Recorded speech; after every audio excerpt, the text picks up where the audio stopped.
gets me thinking. Buy another shot, you.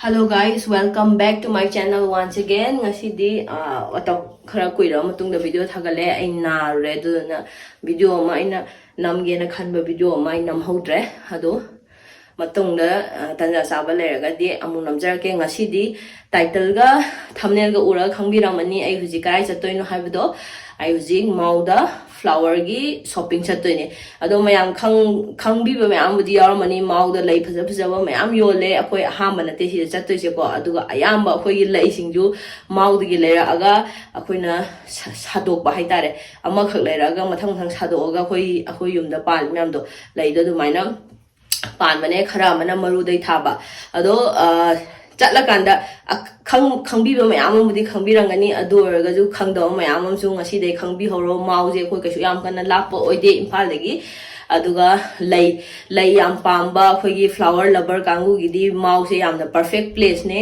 aduga price kya pige aduga kari lay yauge habdo ai gi makhata video do ucharake ai wakhanani ngasi video je lay yam pamjaba aduga khoi gi haini sumba flower lover gumba dadi yamna interesting oiba video oigani ado flower lover na taba flower habisi lover khatangi wana te flower bu nushiba khatangi na te flower habisi yengningba degi pamjaba loina ma adum phawidana ko aduna ai wakhanda yamna nungai gani na khalle sigi video je mayam aiju chat mamang no budi chalure ado ngasi gi oina di makhada video je kamai tawdoino habisi ai khangde aduna chatlaga na khangani mayam puna yengwinar si let's go.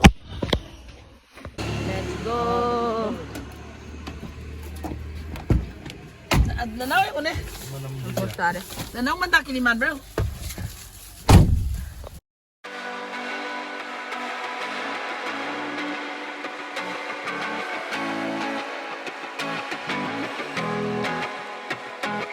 Every little thing you do, it gets me thinking. Buy another shot. Morning breakfast digla dagi sadore leg patty samaga coffee amaga nang sabam pige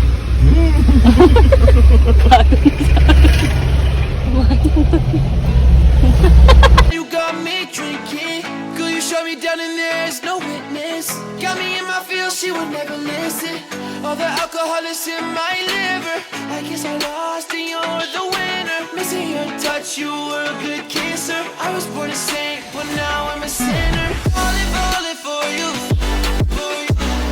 For you. Falling for you. For you. For you. Falling for you. For you. For you. Falling for you. For you. For you.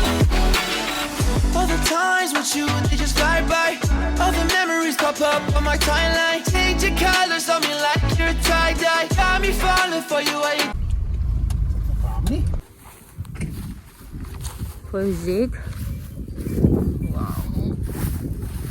Naamai Zho haibra Senapati district da laiba kaino do adu do oina lae asenghugi de khoje mau du changaga lai balakpane do mau ge lambi da sigi mafam ne yam phajai adegi cosmo haibra du flower do satle ha adu asenghugi di mo September October da satle hojik satpa loiba matam ni aduduna adugi lai sapdu di uba phangdre uba phangra phangdbre yenge khara di satle di hai yenga se aduga somdana barak river do adu lai adu du yengani aduga akoi je dom chatpan amada chatlaga adum atopa ma hekta da yoksale kai ginon da chatlabani na lambi amada da chatlamni na siju chathawdi phaidana ani amhum amda mana pura ching ni da oi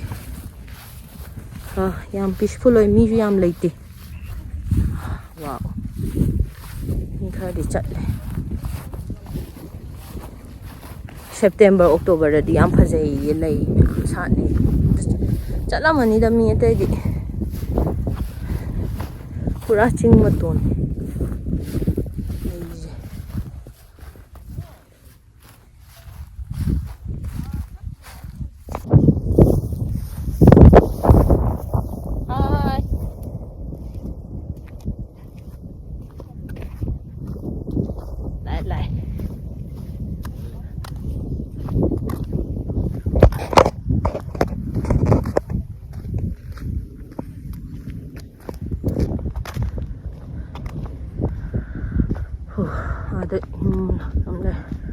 chinh lắm rồi.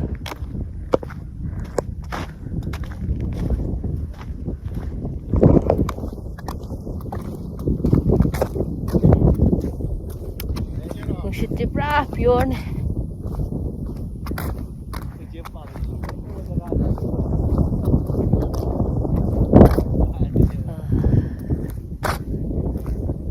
Nung shit je bra fresh nung shit never shit li ai di log thung ki mark upane du ba mark up ju dum bra fresh kan air do feel do ngam like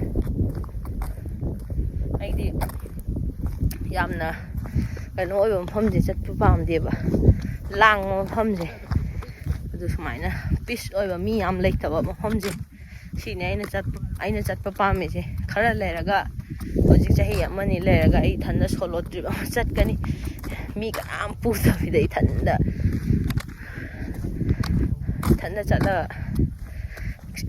chala ge experience no mi unaraga oine experience of the hana sum u ki mi sing do sum ura lai tu sakudi adune aina pam se ai gi hadi bucket list adu mane aina pam se kaiguma chatta di atu su blog thagala kani si laire tu Naamai Zho bioda ulake naksalaga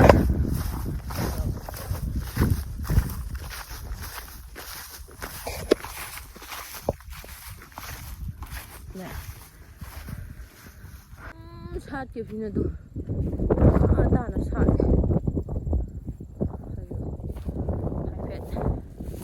sai ke video surrounding ke video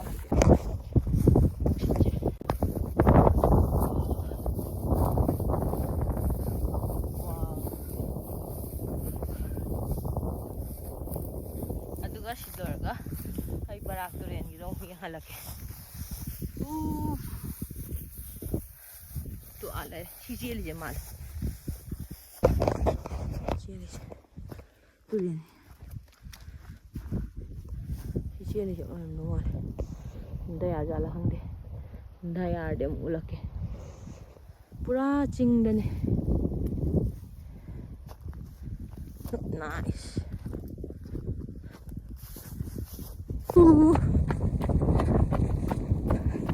Tulen kai lege kai de lai no na nang kai de lai no nang kai sei no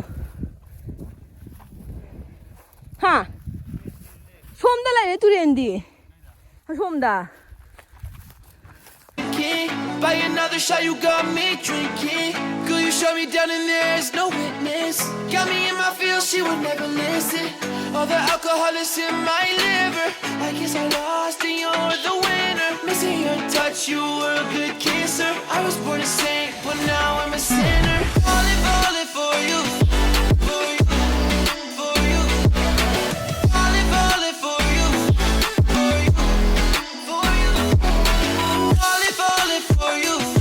For you, for you. Falling for you. For you. All the times with you, they just fly by.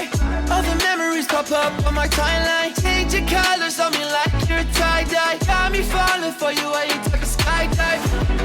See you in another dimension. Can't sleep on my night's rest. Baby girl, you were my best friend. Best friend. Little thing you do, it gets me thinking. By another shot, you got me drinking. Could you shut me down and there's no witness? Got me in my feels, she would never listen. All the alcohol is in my liver.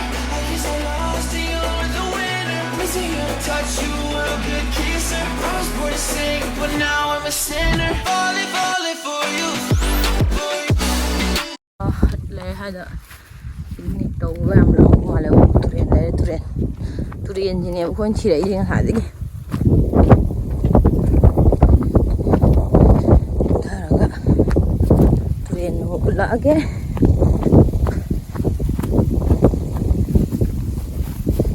tay làm chặt cho chỗ Manipur đôi nữa Manipur đó chứ am đây là không can đi Corona na thoki bala mo nga to ra ni andi khangam da chana ra ga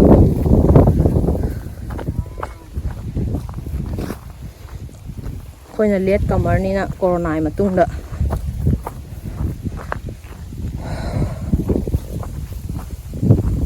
ꯁꯤ ꯑꯃꯇ ꯁꯠ ꯁꯠ ꯀꯨꯝꯈꯤꯒꯦ ꯑꯗꯨꯒ ꯑꯃꯨꯛ ꯍꯥꯞꯀꯠꯂꯛꯀꯦ ꯌꯧꯔꯦ ꯁꯤꯅ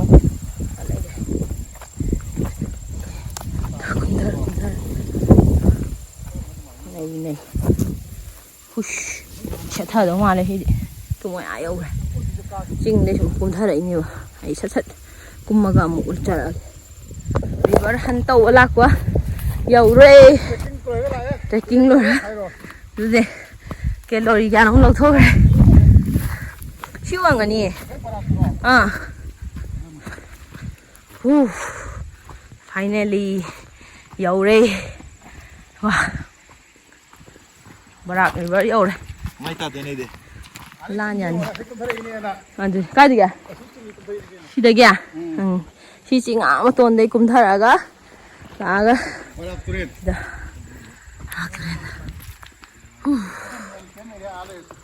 ꯀꯥꯏꯗ ꯑꯣ ꯑꯆꯪꯉꯛꯏꯗꯣ ꯇꯨꯔꯦꯟꯗ ꯆꯠꯂꯁꯤ ꯆꯠꯂꯣ ꯀꯔꯤꯕ ꯁꯤꯁꯦ ꯂꯛꯁꯃꯟꯁꯨ ꯂꯥꯛꯑꯕ ꯄꯥꯏꯖꯅꯨ ꯃꯥꯜꯂꯦ ꯃꯤ ꯂꯥꯜꯂꯤꯁꯤꯗꯤ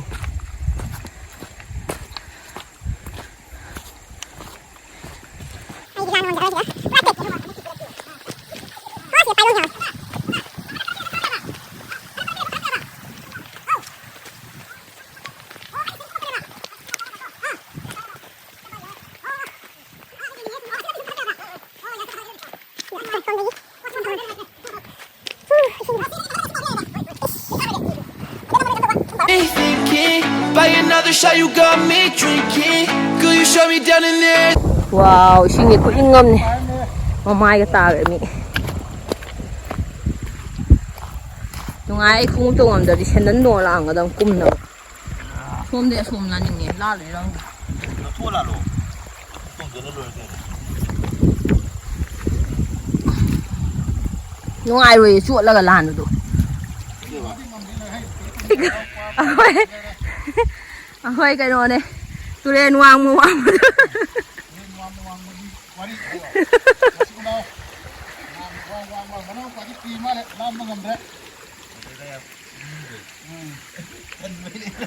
nghe nuôi muốn hay là cái một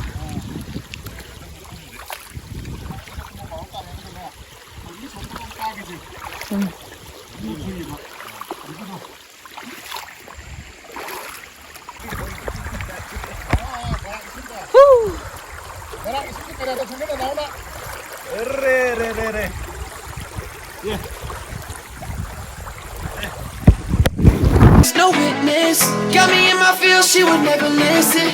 All the alcohol is in my liver. I guess I lost and you're the winner. Missing your touch, you were a good kisser. I was born a saint, but now I'm a sinner. Falling for you, for you, for you.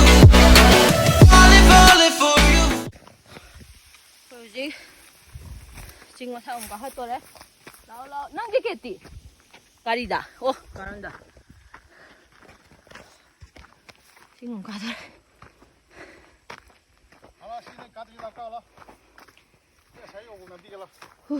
Tiket to piro. 시가 샀더니. 아칼로가 뭐 헛갈라게. Kau. Ini nasi angam baju kau ada kakak lagi. Trekking nih he.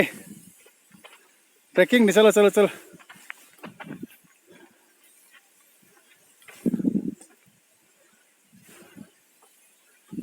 Wah bro, blogger wah bro. Hai, kita hari muda na, foto nyawa mina. Antang hai, hari mo, blogger juga ada, karo. Karo juga kakak lagi. 징가칼레 징가칼레 아니 징가칼레 두고 ꯆꯠꯂꯅꯤ 시ꯗꯒꯤ 다이렉 마우도 오이나 ꯆꯠꯂꯅꯤ 시ꯗꯩꯗꯤ ꯗꯤꯜꯂꯦꯟꯕ ꯌꯥꯗ꯭ꯔꯦ ꯊꯦꯡꯉꯦ 마우도 ꯂꯩꯕ ꯅꯪꯍꯧꯔꯣꯏ ꯈꯨꯃꯥꯗꯣ ꯀꯥꯏ ꯆꯠꯈ꯭ꯔꯖꯥꯠꯅꯣ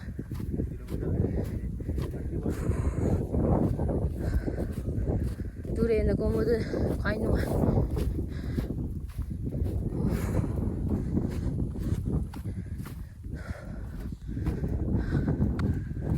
khatawa video mu thaga jarage juice bar rumba nuga ajapot kai yonbam su dum lei natraga na manungda hat kai su lei adudai dum ajapot chan su yai do juice kai yolai sidi tay kai mam yolai ajapot kai su dum yaw male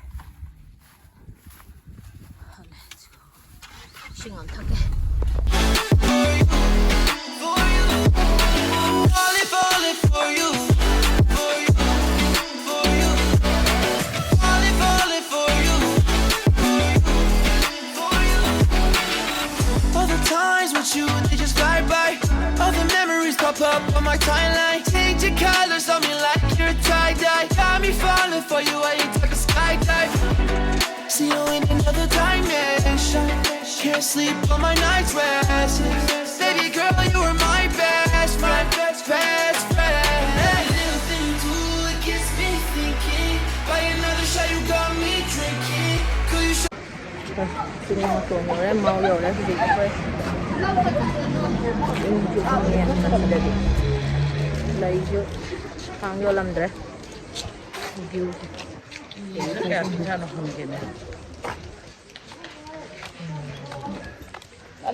hàng vô về đó mà là chứ làm in thì gì ông có lẽ làm thế à ông cứ tiếp tục mori màu cái người mori rồi chặt lại sao hàng này sao thô rồi kìa gì đó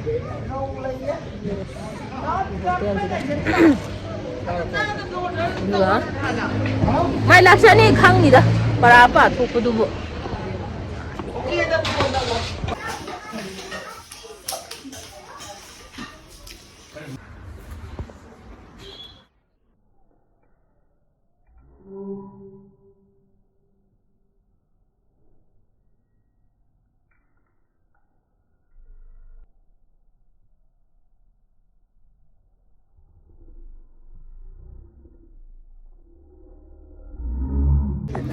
sợ là leo vẫn đi con đi phun đi cả thầm cái nó kia ai rồi mẹ lạc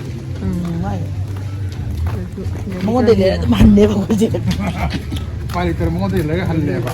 lấy ra gỡ mà chán nhầm ra ấy là palm gì ship palm ấy ship palm ấy xem không phải thay ở con ship palm ấy nam chưa tăng nghĩa là gì đó Koi ne, kiti mela ki mo thamme ne. Mela ni thudal lagre ba. ship đâu phải rồi mẹ làด้วยจะละกันเลยเลยเนี่ยเราเมลาอีกทำจันทร์เลยพอจะเดี๋ยวเมาดัดลาก็เมลาเดี๋ยวยืนเลยเนาะ Klase se. Magi tukan dagi dum ta pani ko si. Sina. Kali ko simay na mindo ko kule. Kali.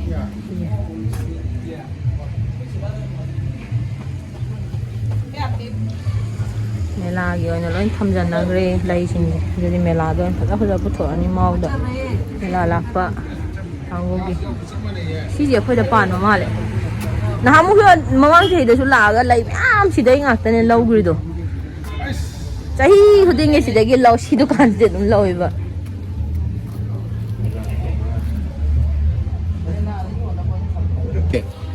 อันนี้ยังใครอันนี้ยังใครปีArriba ko din sama yang kaya dia. ที่สิได้กับปีอ่ะที่สิได้กินจ้ะ Aduh 250 สิร้อยมั้ง Sina tungal le. สินะแก 300. 300สินะ250อ่ะ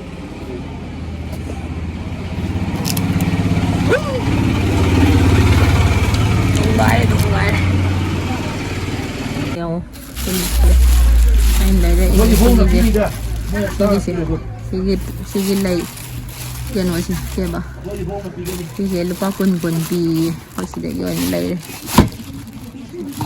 sa toast pa kun pi ma ay istaram lo re sisi pot kan sisi ga lo ni tay lay kai ꯂꯩꯔꯦ ꯁꯤꯗ ꯁꯤ ꯕꯣꯛꯁꯇ ꯄꯦꯛ ꯇꯧꯔꯦ ꯁꯤꯁꯤꯃ ꯑꯥꯗ ꯈꯔ ꯑꯃ ꯄꯦꯛ ꯇꯧꯔꯦ ꯁꯤ ꯗꯨꯀꯥꯟꯁꯦ ꯑꯗꯨꯝ ꯑꯩꯈꯣꯏ ꯑꯔꯥꯛꯄ ꯈꯨꯗꯤꯡꯒꯤ ꯑꯗꯨꯝ ꯂꯩ ꯁꯤꯗꯒꯤ ꯑꯪꯀꯜꯁꯤꯒꯤ ꯗꯨꯀꯥꯟ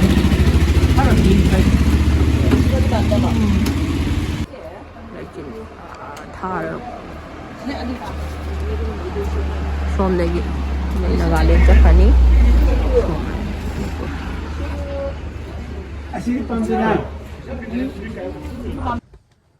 ꯑꯩꯅ ꯃꯧ ꯂꯥꯛꯏꯁꯦ ꯌꯥꯝ ꯋꯥꯅ ꯅꯥꯅ ꯂꯥꯛꯏꯅꯦ ꯑꯩꯒꯤꯁꯦ ꯀꯞ ꯁꯦꯔꯞꯁꯦ ꯉꯁꯥꯏ ꯍꯥꯞꯆꯜꯂꯒ ꯄꯣꯔꯛꯏꯅꯦ ꯂꯣꯛ ꯑꯃꯨꯛ ꯈꯨꯔꯛꯑꯦ ꯑꯗꯨꯅ ꯊꯛꯆꯜꯂꯒꯦ ꯍꯣꯏ ꯍꯩꯗꯣꯛꯑꯝꯃꯦ ꯑꯗꯨꯒ ꯈꯣꯡꯒ꯭ꯔꯥꯎꯗꯨꯁꯨ ꯑꯃꯨꯛ ꯍꯩꯖꯜꯂꯦ ꯑꯩ ꯈ꯭ꯋꯥꯏ ꯍꯩꯅꯕꯤ ꯑꯔꯧ subject ꯀꯥꯏꯗꯨꯅꯤ ꯏꯪꯉꯤꯀꯣ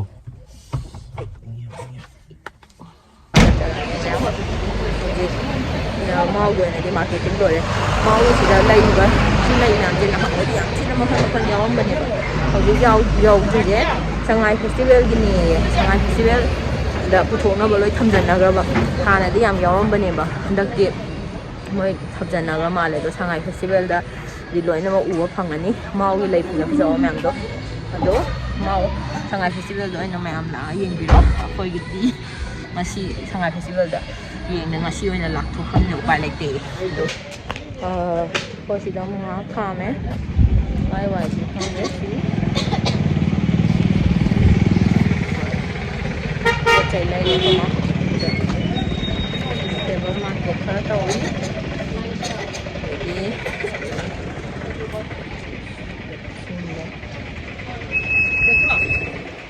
Good kisser, I was born a saint, but now I'm a sinner. Falling for you, for you, for you.